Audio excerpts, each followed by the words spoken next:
He promised the trip was for business. Then she found 2 glasses on the hotel bill. Love doesn't collapse all at once. It disintegrates one receipt at a time. I found the hotel bill on a Tuesday afternoon while looking for the insurance card in his briefcase. The leather was worn soft at the corners, the zipper half open the way he always left it. I wasn't searching. I was simply reaching for what I needed, the way you reach for anything in a house you've shared for 11 years, without permission, without thought, without the small ceremony of asking first. The paper was folded once, tucked into the front pocket with his boarding pass and a coffee-stained napkin. Philadelphia Marriott Downtown, 4 nights, room service, 2 glasses of wine, 11:47 p.m. Breakfast for 2, 7:15 a.m. I remember the exact way the afternoon light came through the kitchen window. I remember how the refrigerator hummed its familiar song. I remember thinking, absurdly, that I needed to defrost the chicken for dinner. This isn't fiction. This is how love disappears, one small truth at a time. 3 weeks earlier, David had kissed me goodbye in the driveway at 5:30 a.m., his tie loose around his neck the way it always was, before he tightened it in the rearview mirror. The October air smelled like wet leaves and gasoline. Our daughter Emma was still asleep upstairs, her nightlight casting its moon-shaped glow against her bedroom door. "Call me when you land," I said. "I always do." He smiled, and I believed him because why wouldn't I? 12 years of marriage had taught me his rhythms, the way he drummed his fingers on the steering wheel when he was thinking, how he alphabetized the spice rack when he was stressed, the particular silence that meant he was tired rather than angry. I knew him the way you know the rooms of your own house, in the dark. He was going to Philadelphia for a regional sales conference. 4 days. He'd shown me the agenda 2 weeks prior, panels on market optimization, networking dinners with executives from the West Coast branch, a keynote on Thursday morning. His company did these twice a year. He always came home exhausted, his dress shirts smelling like hotel detergent and conference room coffee. "Love you," he said through the half-open window. "Love you too." The car backed down the driveway. I watched his taillights disappear around the corner, then went inside to start the coffee. That week passed the way weeks do when someone is gone but coming back. Emma had a science project due on Friday, a model of the solar system that required paint, wire, and more patience than either of us possessed. I worked my shifts at the library, restocking returns, and helping patrons navigate the computer catalog. I texted David updates. "Emma insists Pluto is still a planet. The washing machine is making that sound again. Miss you." He texted back, not immediately, but within the hour. "Conference rooms had bad reception. Dinners ran late." He sent a photo of his hotel room, the generic beige walls, the desk with the Marriott notepad, the view of the city skyline at dusk. Everything looked exactly like it should. Thursday night, he called while I was washing dishes. Emma was in the living room, half watching a movie, half building a Lego castle that sprawled across the carpet like a small civilization. "How's it going?" I asked, wedging the phone between my shoulder and ear. "Long," he said. "Exhausting." Greg from accounting cornered me for an hour about spreadsheet formats. I could hear ambient noise in the background, voices, the distant clatter of silverware, a restaurant maybe, or the hotel bar. "When does your flight get in tomorrow?" 6:15. I'll be home by 8 if traffic isn't terrible. I'll make pasta. Perfect. A pause. "I should go. Dinner's starting." "Okay, love you." "Love you too." The call lasted 2 minutes and 37 seconds.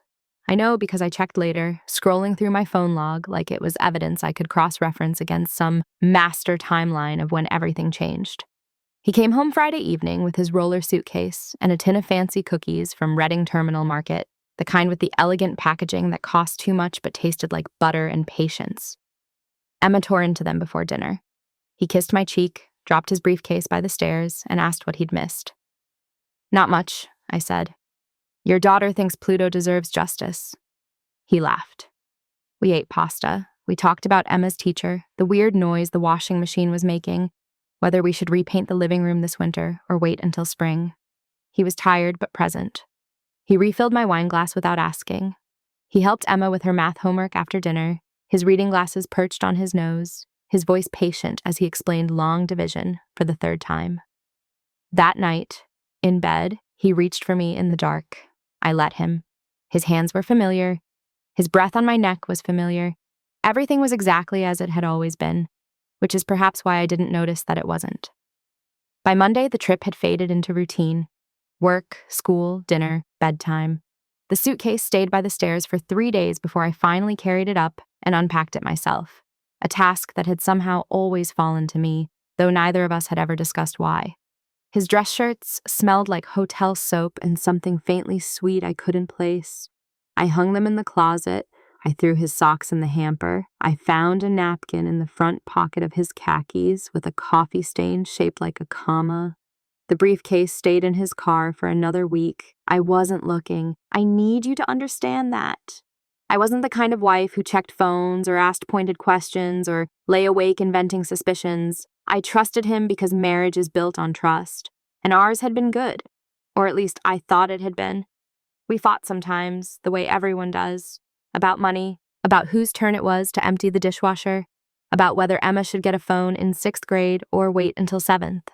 But we always came back to each other. We always said I love you before sleep. We always made it work.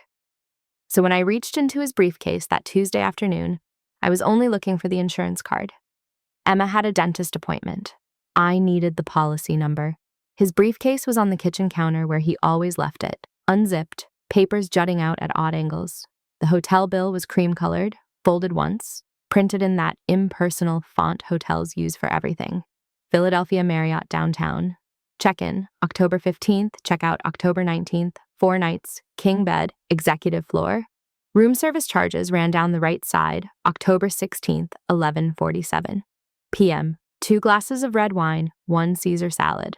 October 17th, 7:15 a.m., breakfast for 2, eggs, Benedict, pancakes, orange juice, coffee. October 17th, 10:32 p.m., bottle of Chardonnay, cheese plate. October 18th, 8:02 a.m., breakfast for 2, omelet, yogurt parfait, cappuccino, black coffee, 2 glasses, breakfast for 2. I stood in the kitchen holding the paper. The refrigerator hummed. The clock on the microwave blinked 2:47. It had been wrong since the power outage in August, and neither of us had bothered to fix it. Outside, someone's dog barked 3 times, then stopped. I read it again. 2 glasses. Maybe he'd ordered for a colleague. Maybe they'd had a working dinner in his room. Maybe the client from Portland had stopped by to discuss quarterly projections, and David had ordered wine because that's what you do when you're trying to close a deal.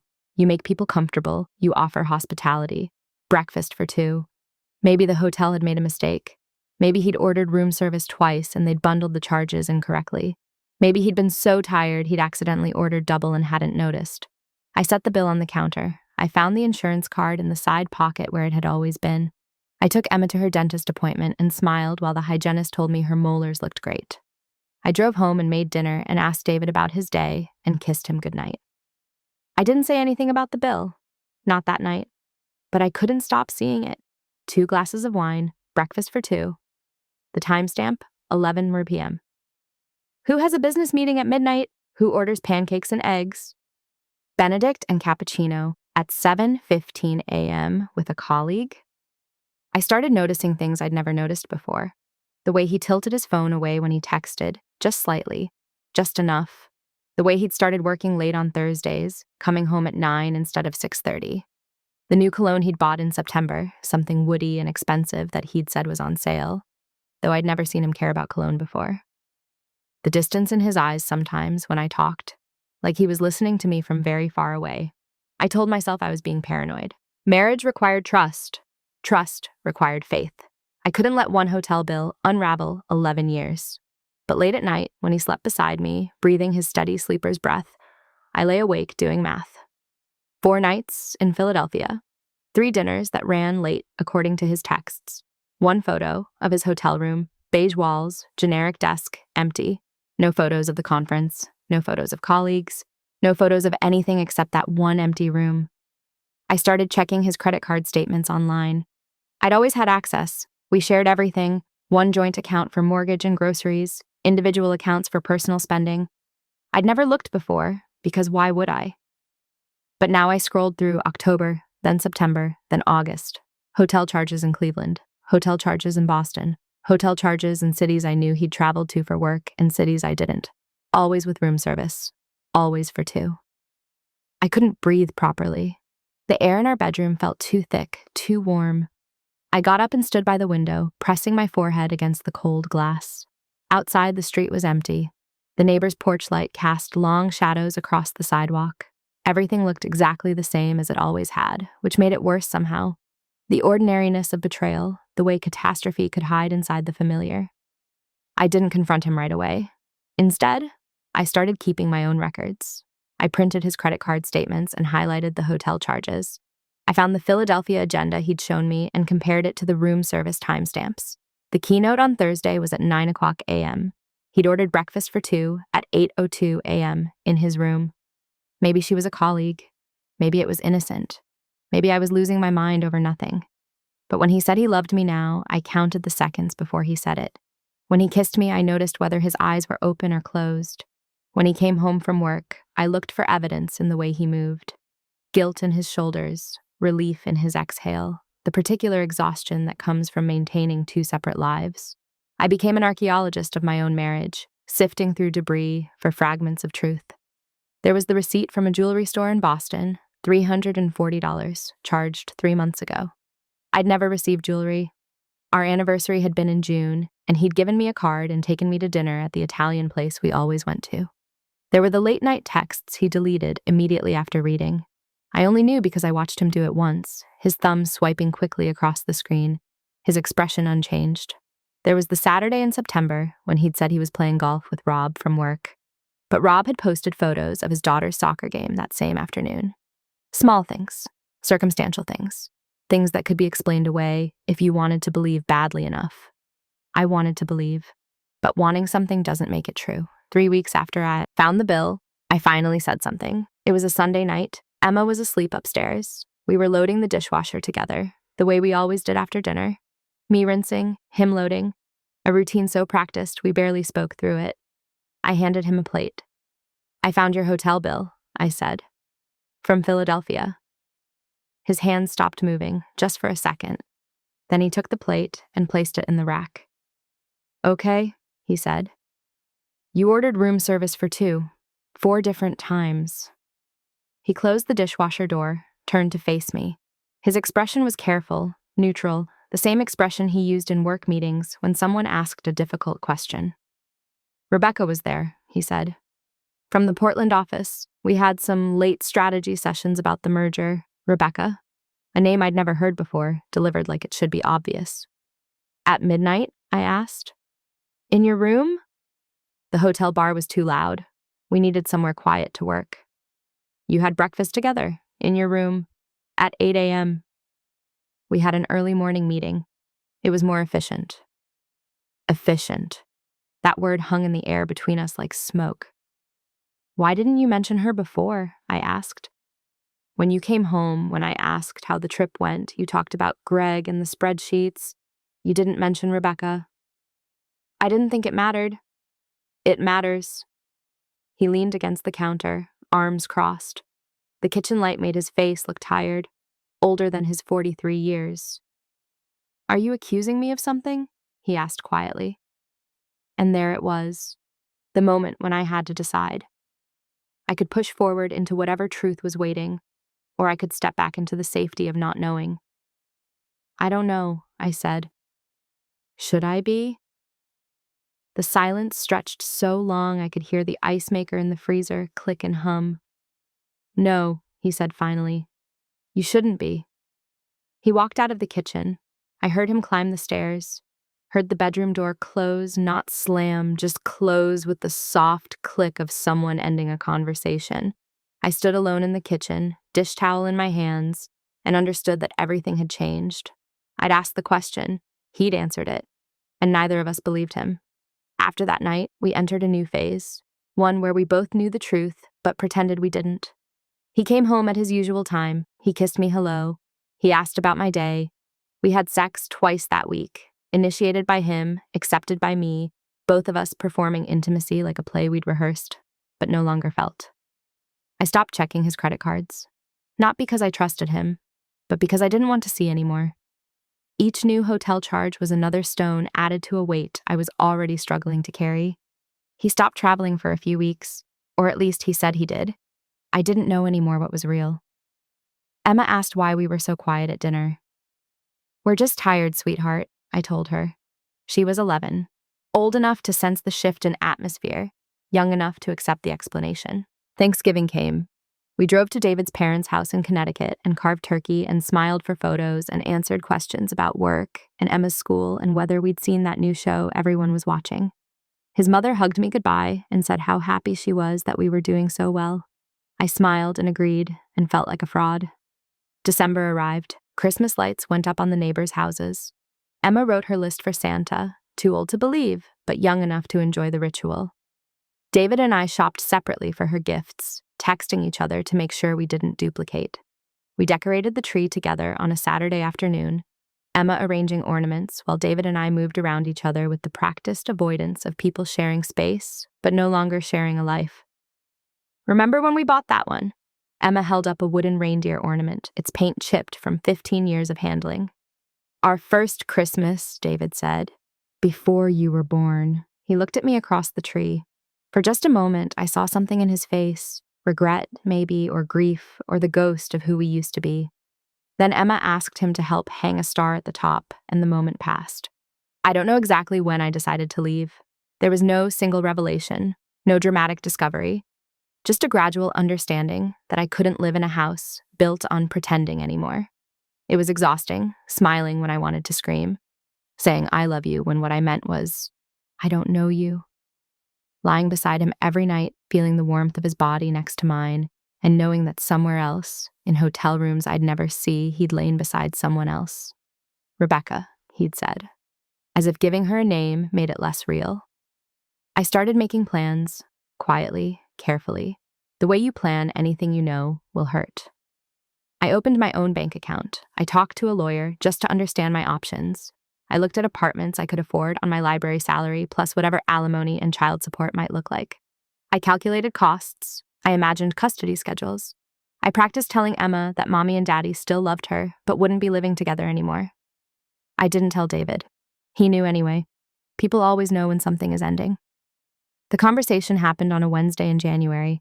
Emma was at a sleepover. The house was quiet, the kind of quiet that feels like waiting. I found him in the living room, sitting in the chair by the window, reading his phone. "We need to talk," I said. He looked up, set the phone down, nodded like he'd been expecting this. I sat on the couch across from him. The Christmas tree was still up, though we'd planned to take it down last weekend. Neither of us had. "I can't do this anymore," I said. "I know." "I don't believe you went to Philadelphia for business. I don't believe it was just strategy sessions. I don't believe Rebecca was just a colleague." He didn't deny it this time, just sat there, hands folded in his lap, looking at me with an expression that might have been relief. "I'm sorry," he said. "Is it over? A pause. Too long." "I don't know." At least it was honest. That was something. "How long?" I asked. "Does it matter?" "Yes." Another pause. Outside, a car passed, its headlights sweeping across the living room wall. "A year," he said quietly. "A little more." A year. I did the math backward, last winter, while we were planning Emma's birthday party, while we were trying to decide on new kitchen cabinets, while I was telling him about my day, and he was listening and nodding and all the while carrying the secret like a second skin. "Why?" I asked. "I don't know. That's not good enough." He stood up, walked to the window, looked out at our street, the street where we'd lived for 8 years, where Emma had learned to ride her bike, where we'd shoveled snow and raked leaves and waved to neighbors and built what I thought was a life. "I felt invisible," he said.